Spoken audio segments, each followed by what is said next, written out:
All right, so we got the quarterback problem in case we didn't quite get through this in class in the group work.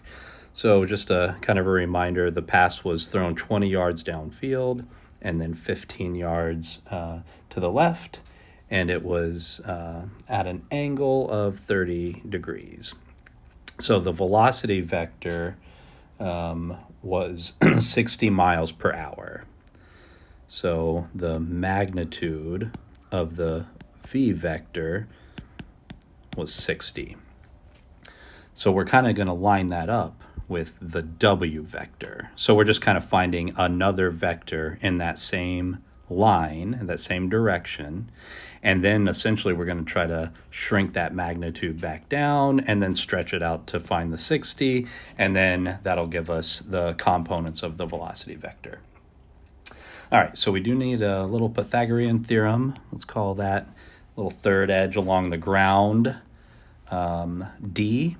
And then from there, we can kind of find a height Z. So we get a few triangles using some trigonometry and all that stuff. So D is the square root of 20 squared plus 15 squared, which is a nice round number of 25. So let's make a note of that. So that's 25.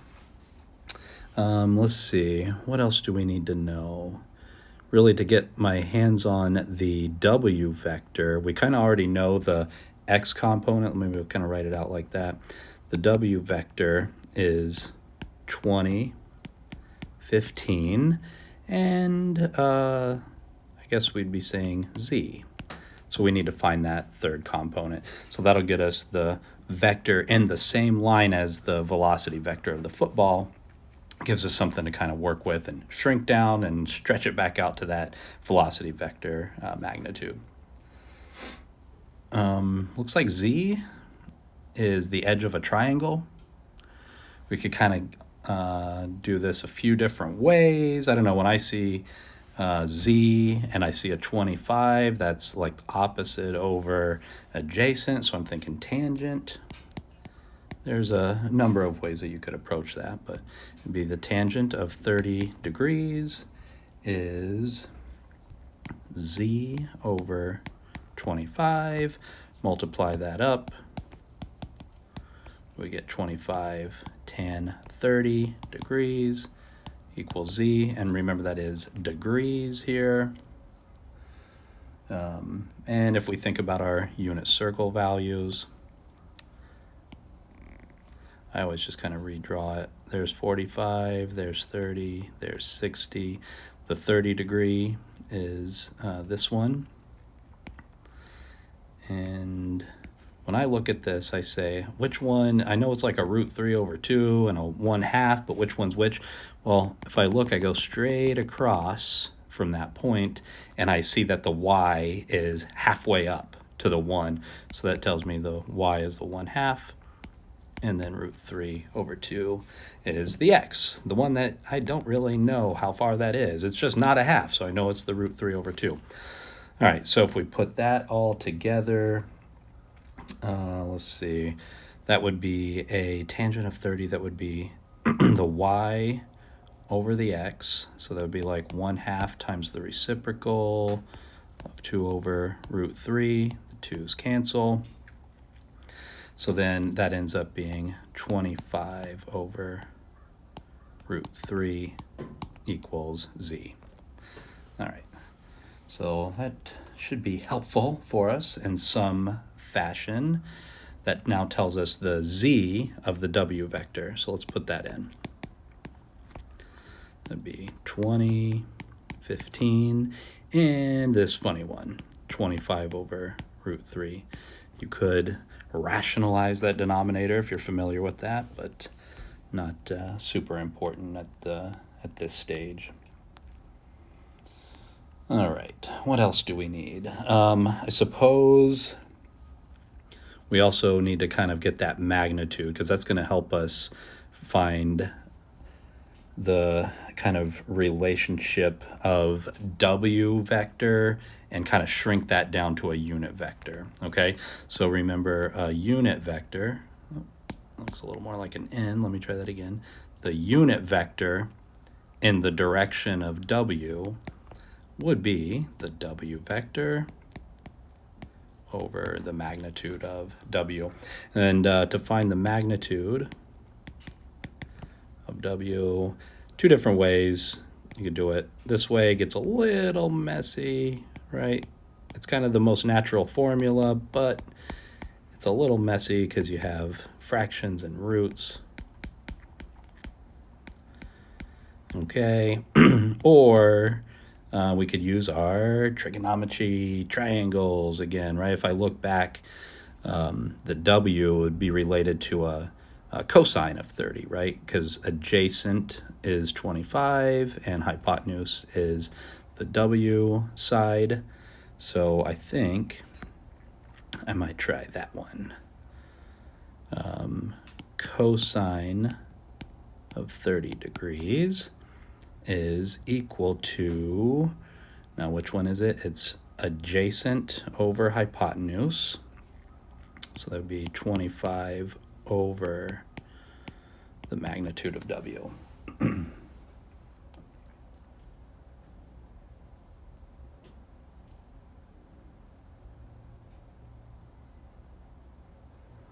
All right.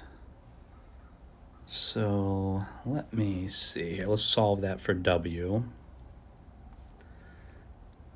Well, the magnitude, that is, would then be 25 over cosine of 30 degrees. We get that from our unit circle. That's the root 3 over 2. So that would be 25.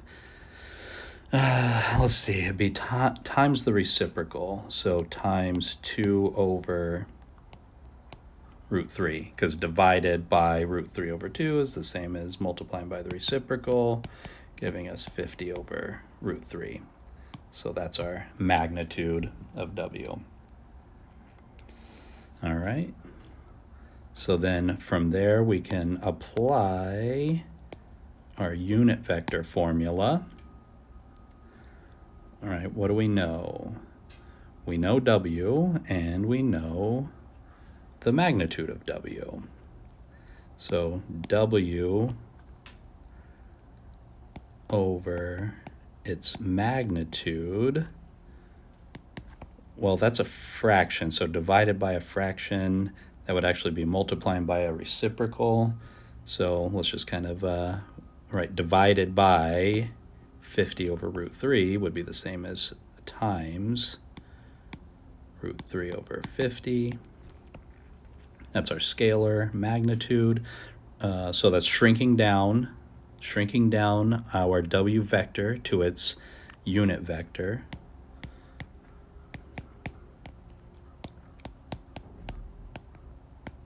All right.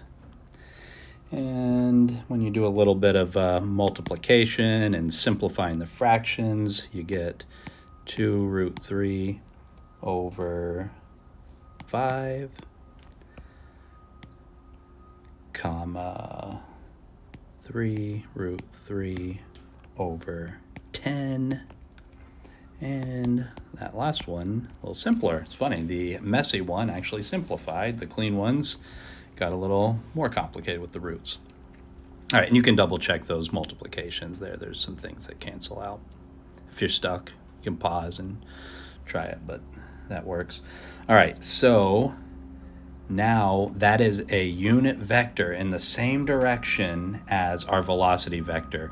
And it actually doesn't really matter that this is like yards, whereas the velocity was miles per hour. That's not really an issue because this is just saying this is like the ratio of each of those components. So that can be expanded out in that same proportional way with respect to the velocity vector. So that would be taking this vector, this would be equal to, so this is the unit vector, but now I'm going to relate it to v.